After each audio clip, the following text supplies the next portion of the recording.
Kan. Saya yakin Roy, Rismond, dan Tifa dan Kurnia ini benar. Nah, karena kalau itu mereka benar, jadi UGM ini mengada-ngada. Artinya ini bukan produk dia, tapi dia akuin. Lantas kalau itu bukan punya UGM, itu di produk di mana? Nah, saya langsung ingat awal peristiwa pilkada, pemilu-pemilu di zamannya reformasi ini. Itu PDI Perjuangan banyak kadernya yang menjadi anggota dewan, yang menjadi bupati, jadi gubernur. Ijazahnya palsu. Oh begitu ya? Ya, jadi karena palsu semua, seharusnya Baris Krim yang sekarang ini kalau mereka pada tahun-tahun di awal 2012-2010 itu sudah menjadi polisi, mereka tahu betapa banyaknya ijazah-ijazah yang diproduksi oleh pasar Pramuka.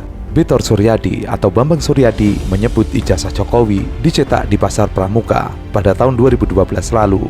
Pernyataan Bitor ini menjadi viral, dan jika benar hal itu terjadi, maka aparat harus menindaklanjutinya dengan segera. Pasalnya, Bitor Suryadi mengungkapkan, bukan hanya Jokowi saja yang mencetak ijazah di pasar Pramuka, ada banyak politikus lain yang ikut mencetak ijazah di pasar Pramuka. Bitor juga mengungkapkan, ada beberapa nama seperti Anggit Nugraha, David dan Nugroho, Denny Iskandar, Indra, dan Yulianto yang ikut berkecimpung dalam ijazah Jokowi tersebut. Jadi aneh juga kalau sekiranya Baris Krim yang sekarang tidak mengenal pasar Pramuka. Apalagi kalau orang-orang itu pernah di Polres Jakarta Pusat, Jakarta Timur. Artinya posisi pasar Pramuka itu di antara Timur dan Pusat. Di situ jadi ada ketua DKI, ada ketua DPRD, ada sarjananya palsu. Ya karena persyaratan untuk menjadi anggota dewan, untuk menjadi bupati, wali kota, gubernur, syaratnya kan harus punya ijazah. Nah, kader kami rata-rata pada waktu awal itu bertato, berpakar bahar, nggak punya. Nah, mereka dibimbing oleh kawan kita yang namanya Denny ini.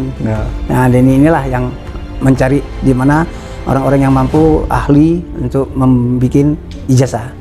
Nah, jadi di situ kami punya gubernur namanya dulu si Rodolfo Dede, juga sarjana ijazahnya palsu. Itu produksi pasar Pramuka? Belum tahu saya, tapi setidaknya palsu. Ya, tapi dia dinyatakan palsu, terus digagalkan. Terus ada JS Saragi juga digagalkan untuk periode keduanya.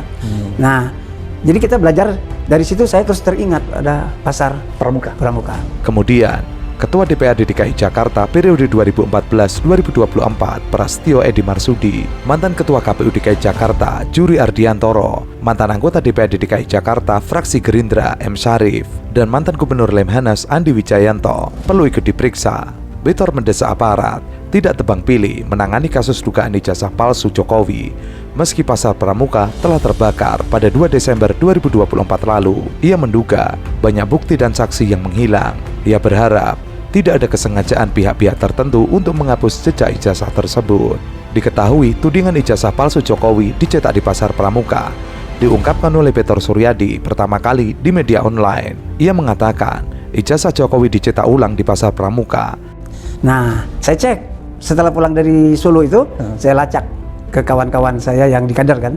Ini gimana kok ada pernyataan pertengkaran antara kawan-kawan Roy Suryo dan kawan-kawan dengan UGM, bahwa UGM mengaku ini produknya, tapi secara administrasi legalitas itu pasti palsu. Nah, saya meneliti terus tuh pernyataan-pernyataan itu. Saya jadi teringat itu pasar Pramuka. Nah, saya lacak, ini siapa yang pertama kali menerima rombongan Solo. Jadi Solo itu pada awal 2012 itu datang ke Jakarta. Pak Jokowi nih rombongannya Pak Jokowi. Di antara rombongan itu ada nama-nama ini, ketemulah dengan kawan-kawan di DKI. Nah, dari DKI itu mereka terus bikin pertemuan-pertemuan, terus bertemulah di Jalan Cikini itu. Markasnya Jalan Cikini. Jalan Cikini. Dari situ terus mereka terbitkanlah itu ijazah. Terus dari situ Jokowi